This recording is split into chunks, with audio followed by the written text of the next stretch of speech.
So what are we gonna do? And that's what we left it on, this massive cliffhanger of like, well, it might get worse if we keep going. So now what? So, whoa, what a cool game. I had such an awesome time. Playtesting is super cool. I hope you try it sometime because man, did I have fun last night.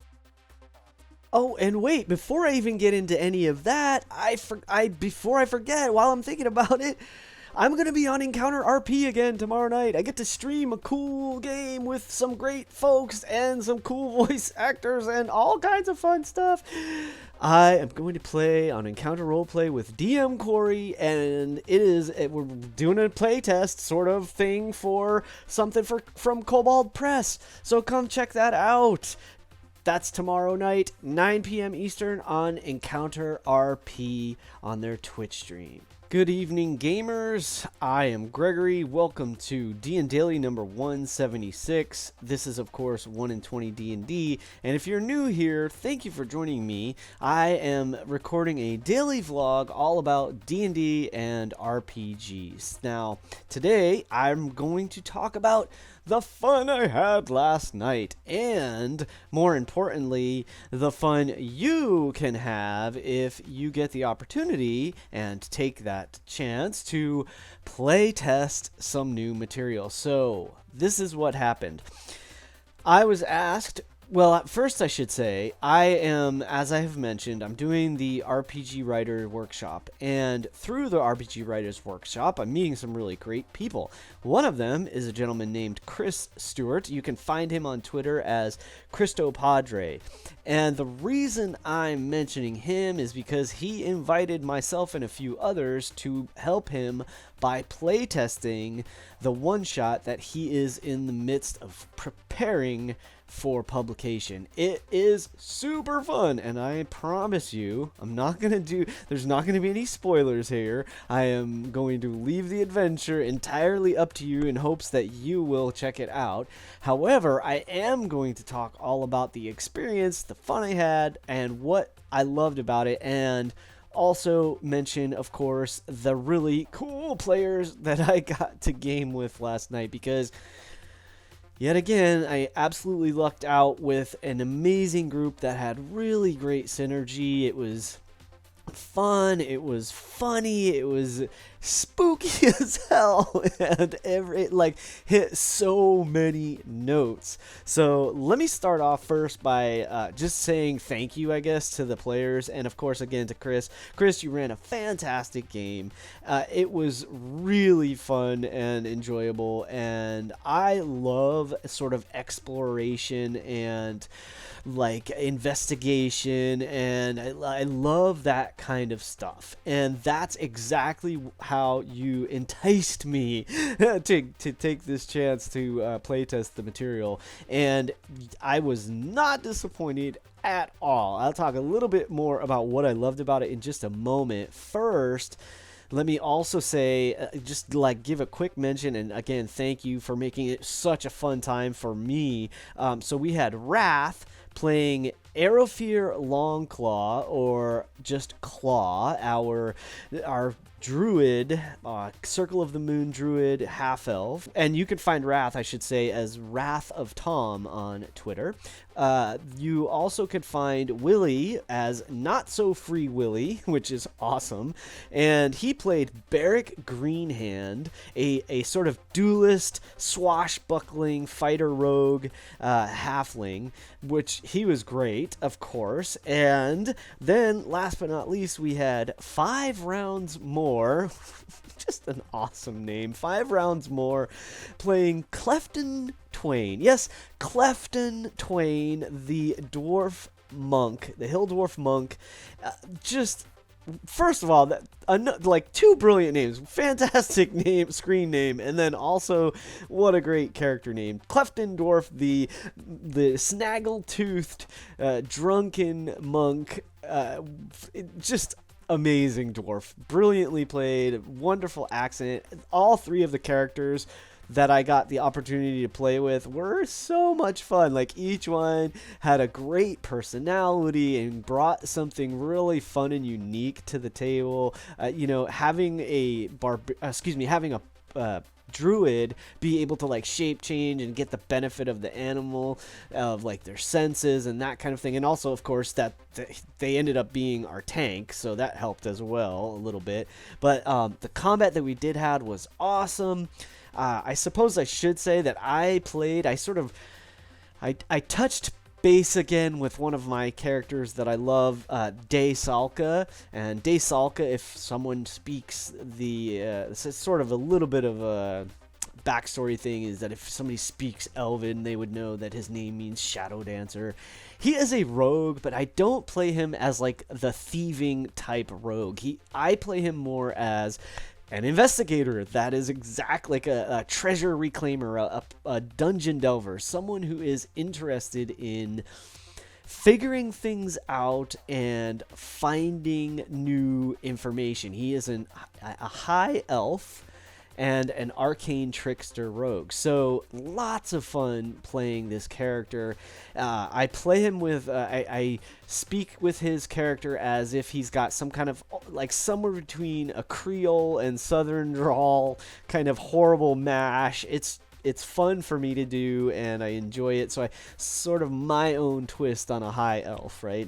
Not some snooty, highborn, kind of like aristocratic sounding weirdo. Although that's fun to do too. I do that in other places. But for this guy, he's kind of more of a think like old school plantation owner or something like that. Something along those lines.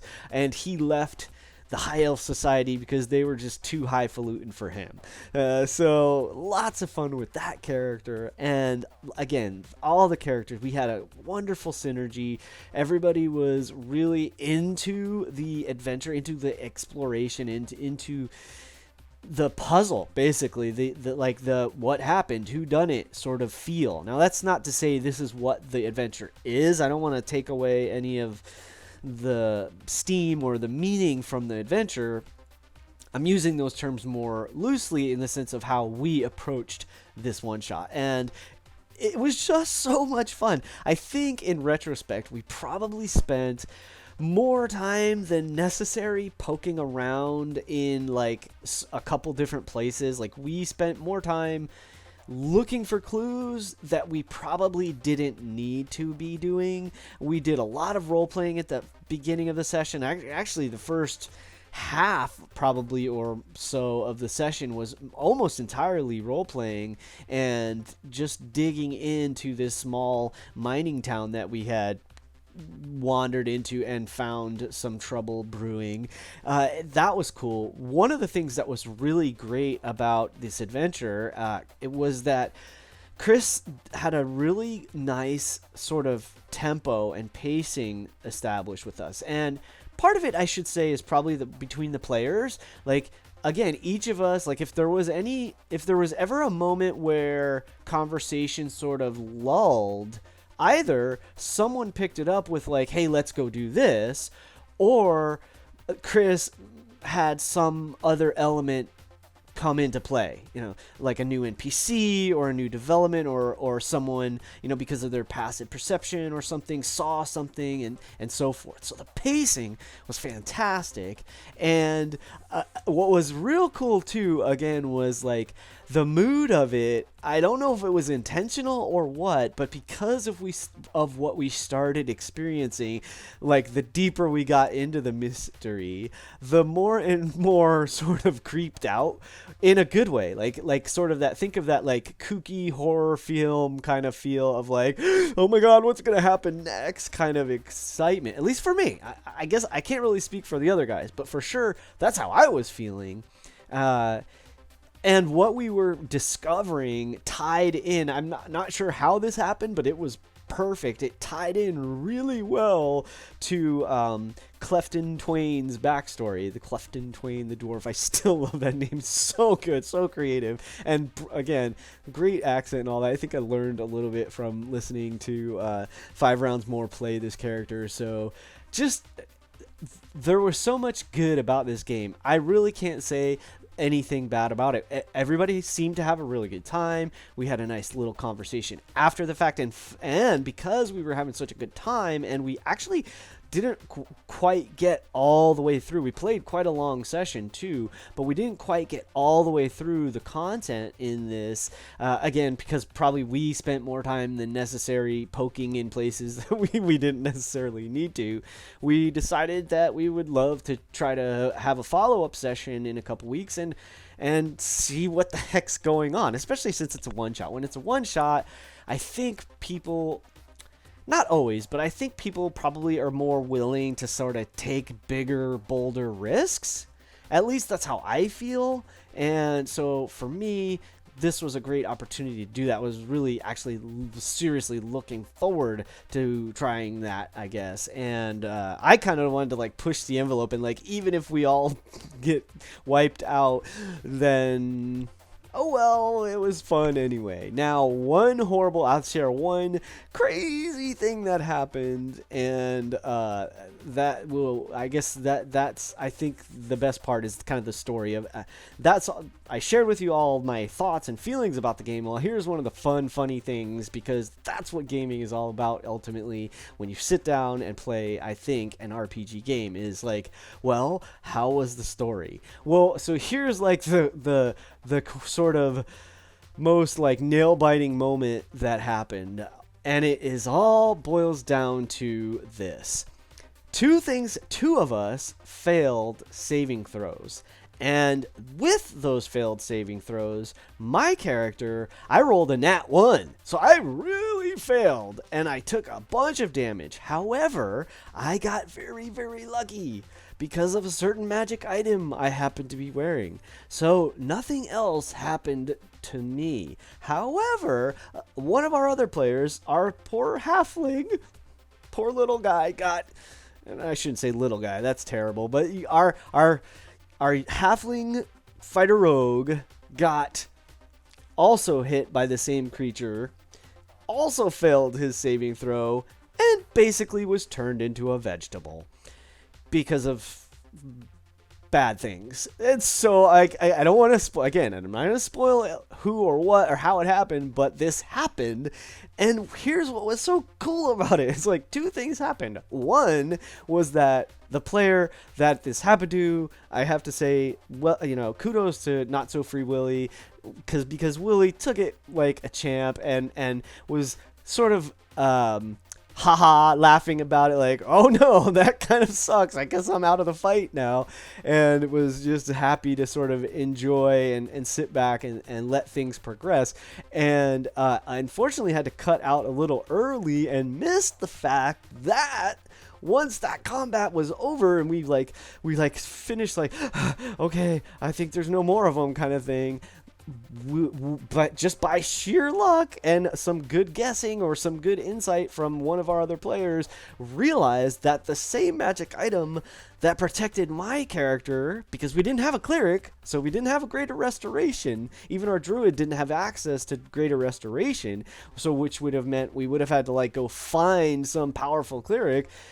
We lucked out because the magic item that one of the magic items I happened to pick was the answer to our problem, and revived, like restored the capacities, the mental capacities of our friend the halfling. And so we're like, we took a short rest and basically gave him some time to sort of like see if it worked, and it did. And so like we ended the session with this kind of like, oh my god, all right, well, we sort of just got our butts handed to ourselves, but like, if we don't do something about this town is in big trouble. So what are we gonna do? And that's what we left it on, this massive cliffhanger of like, well, it might get worse if we keep going. So now what? So, whoa, what a cool game. I had such an awesome time. Thank you to my new friends that we just had such a blast playing this game. So playtesting is super cool. I hope you try it sometime, because man, did I have fun last night, and I'm looking forward to getting more opportunities to playtest more adventures. I'll see you tomorrow. Please keep rolling 20s until then, and remember, it's your game. Play your way.